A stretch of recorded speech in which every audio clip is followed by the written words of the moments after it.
All right, as of recording this earlier today, Jordan Bianchi had reported that it looks like NASCAR wants to move the Clash to the LA Coliseum. Now, a little bit of info here before I go into my thoughts on this. The Clash will be at the LA Coliseum, which has about a 77,500 max capacity limit. It would be 2 weeks before the Daytona 500 and a week before the Super Bowl, which is in LA. While this wasn't exactly reported, there have been different people who have looked and said that if it were in the stadium the way it is now, it'd be a quarter-mile flat short track, kind of like Bowman Gray. So maybe NASCAR and Fox Sports is going for a amped-up version of Bowman Gray. I don't know. They also could raise the floor line like the people trying to get them to the Olympics did, and that would probably get them to a 1/3 mile track. If you want more explanation on this, here's this clip to kind of explain it better than I could. We'll take a look into the future of the LA Memorial Coliseum. The committee trying to bring the 2024 Olympic Games to LA released this animation. It shows how the Coliseum could morph to host various kinds of events, including track and field. USC will start renovating the Coliseum next year. The cost, about $270 million. Or they could use maybe a dirt track and have like the super truck circuit or something like it. Something that really is out of the box, but also could be made to maybe be a little bit bigger and house an actual NASCAR-sized event. Now, that's really all the information we know. We really don't know much. They didn't even confirm it was going to be hosting the Clash, but let's be honest, we probably all know it's gonna be. But let's just think really quick of the two main goals before we get into the topic of this video of why I think it's a bad idea. Number one is to rejuvenate the Clash. Let's be real, the Clash has been kind of a dying race for about the past 10 years or so. Most people really say that the last great Clash was in 2012, and ever since then, it sort of just went downhill with the Gen 6 car. I kind of agree with that. And also, it's to get a bit of a foothold in the LA market, especially being the week before or possibly the week of the Super Bowl. So the goals are there, and the goals are ones that I can say I agree with. The Clash does need to be rebuilt and kind of revamped, and at the same time, it would be good for NASCAR to get this second biggest audience they could get in America. But I want to give reasons today why I think this isn't a good idea. Number one, this is a ton of extra wear and tear both on the road crew and the road crew's equipment. I want to give you an example here. From Hendrick Motorsports to the LA Coliseum, it is nearly 2,500 miles and is well over a 24-hour drive, which means to go there and back 2 weeks before the Daytona 500, they will have to travel almost 5,000 miles. That is something that I think a lot of the teams and team owners can look at and probably shake their head at and probably not want to do, because you never know what kind of wear and tear could damage the road equipment and really could wear down the road team before going to the Daytona 500. Also, you could tear up cars 2 weeks before the 500, giving needless amounts of unnecessary spending right before the biggest race of the year, and taking away probably some of the focus, at least for bigger teams, from the biggest race of the year. And if they use the next-gen cars, you might see a swing completely to the other side of it. You may see where they're going to try and take care of these cars since they have a limited amount, and you might see something that's akin to the Bristol All-Star race we saw, where no one really does anything. And if you see that, and that is how you're going to kick off your new season, your new era season, as well as maybe kicking off a possible new tradition in a big market, that just is a recipe for disaster right at the start. Speaking of those that are going to be in LA, you might be chasing fans that aren't there. NASCAR has this undying need to chase after every fan except the ones that actually would accept them. In a lot of ways, it's a good thing. They do go to different markets, and it has opened up the sport, so I will give them that. I'm not going to say this is a complete stupid move. I think there are some good merits to this move. The LA sports culture, from an outsider's perspective at least, looks very fair weather. For instance, when the Vikings played the Los Angeles Rams back in 2018, It was a huge game. Now, I'm a Vikings fan, so I can tell you that going into the 2018 season, the Minnesota Vikings were expected to be a Super Bowl favorite, as were the Rams. So this game was billed as one of the best games, if not the best game of the year, possibly. And the place was not even close to selling out, and there's tons and tons of purple. Sticking with my Vikings going to an LA team, when they played the Chargers in 2019, the stadium was purple.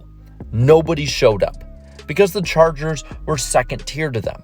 Just like in a year where the NFL is bringing the Super Bowl to LA, NASCAR is going to be second tier to the Super Bowl crowd. Yeah, you might bring a few of them in, but is it really worth alienating your fan base? Another problem, traffic through a major city like this is going to be absolutely terrible. And we saw what happened with traffic being terrible at the Nashville Superspeedway. There were a lot of fans that were turned off from going to that race again because of how bad the traffic issues were. So possibly doing that in a major metropolitan city just is asking for the city to push back in the long run against you. Now, I want to go back really quick on alienating your diehard fan base. There's going to be a lot of fans who wanted to watch Speed Weeks. They wanted to watch an entire week or maybe even more than a week of racing at Daytona, especially when you have a brand new car. Instead, what they get is further cutting down of the big hype up leading to the start of the season. Look back 10 to 15 years. Speed Weeks went from preseason thunder all the way through practice sessions to the Clash through to the week of the Daytona 500. It was a major event, and well over 100,000 people went to it. Now, still over 100,000 people go to the Daytona 500, but if you keep cutting away what they're buying with their hard-earned money to go there, many might not show up. I know, for instance, I'm kind of mad at the fact that I already spent money on my tickets to the Clash for next year, and now I find out that, one, I won't be able to go to it because I can't fly out to LA 2 weeks before I'm going to go down to Daytona, and two, it's replacing a huge tradition that me and a lot of other old school fans really like for fans that more or less may not even care. And it's obviously a gimmick that Fox Sports probably had them put up, especially since Fox Sports headquarters is like right across the street from the LA Coliseum.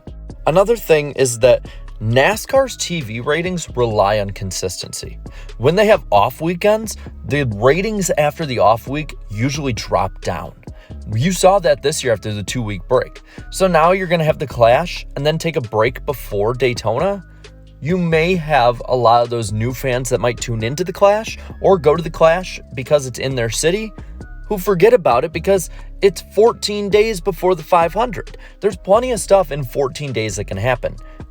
Let's see, the Super Bowl is a big thing, as well as the fact that you don't know how everything is going to be by 2022. When it comes to maybe COVID, maybe there's more stuff going on because stuff has died down. You don't know. Speaking of COVID, for next year, California's COVID protocols more than likely are still going to be insanely strict. And no matter what happens between now and then, definitely it's going to stay strict in a place like LA. So you're just asking for the event not to have the full weight and the full punch that it could have because of where it's located. And speaking of other things from 2022, I think that one, this could be overshadowed by the Super Bowl. Yes, it's a week before, and so the Pro Bowl will be going on at the same time, but there's plenty of stuff leading up to the Super Bowl. It's not like the Super Bowl is just a one-day thing. No, there is a huge media circus for it. There are players that are going to be there practicing. There is going to be Super Bowl everywhere. Now, the last big thing that I want to bring up is that it's too much change too quick. When you look at 2022, everything's changing, from the wheels themselves to the cars to the car numbers to sponsorship to the tracks possibly. Everything seems to be changing in NASCAR heading into 2022. And for a lot of fans, it's very jarring.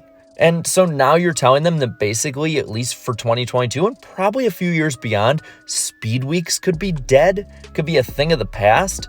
That's something right there that really could turn off a lot more of those diehard fans. And I know I keep bringing them up. I know that NASCAR needs to have new fans, but NASCAR needs to find the balance between doing things that can bring in new fans, but also not doing things that will push away your current base. There's a reason so many of these fans have stood by NASCAR for so long. It's because they like the stuff that NASCAR is. So when you continuously cut away at that, don't be surprised when they just give you the door. Right now, what NASCAR is doing is they're trying to reinvent the wheel when in reality, maybe they just need to have a different wheel altogether. Doesn't mean they can't have changes. For instance, I was a big fan of the Bristol Dirt Race. I'm also a person who was a big fan for the first 90% of the Indianapolis Road Course. It's not like I'm against change. It's just I think this is a needless one. And I think that there's other ways that you can do something like this without hurting your core base. But I'm not going to sit here and complain without giving at least a few solutions that I think could make fans happy, while at the same time maybe adding the LA Coliseum in altogether. All right, number one, you go back to the old school layout. You go back to Daytona, you go back to pole sitters, and probably can add in former winners, and you go back to basics and see if fans will come back and be more receptive to that. Then you can try and build upon that. You could even do it the night before the Daytona 500 even if you wanted. I think that'd be a good midway point. You could give ARCA its own night again, then you could have Daytona 500 qualifying, then you could have the duels, then you could have the truck race, then you could have Xfinity, then you could have the Clash, then you could have the Daytona 500 racing every night, making fans happy. I think that'd be a good thing you could do. You could also do the super stretch short track the way that Slap Shoes had the good idea of doing. Put in some temporary stands, go out in the back stretch, get people from the infield and give them a free ticket in, and have a nice half-mile short track maybe, or a quarter-mile short track. The way that they might do with the LA Coliseum, but you don't have to alienate your core base as much because you're still having it at Daytona. But altogether, I don't think going to the LA Coliseum is as much a bad idea as where they're doing it. I think that long-term, you could maybe try and do it as the All-Star race. Have a deal with SMI where they might be able to promote it. Maybe they can foot a little bit of the bill, whatever it may be, and have it still be a major event. You don't need a full field there, so you can fit it on a smaller track, and you still get the major market. It's an idea that I think they could do long-term. They can't do it this year, obviously. Texas has that down, and I don't think they're going to give it up. But it's something that maybe in 2023 or 2024 they could do, and I think fans would be a lot more receptive to it, and it could be at a better time of year when something else isn't going to overshadow it, so you can bring more fans in. But now, I want to hear what you think. Let me know down in the comments below what you think. Is having the Clash at the LA Coliseum a good idea? Yes, no, in the middle? Let me know. I want to hear all of it down below. Also, while you're at it, leave a like in this video, share this video, and subscribe to the channel for more NASCAR content like this. And to those who are channel members, thank you so much for your support. So until next time, have a good one.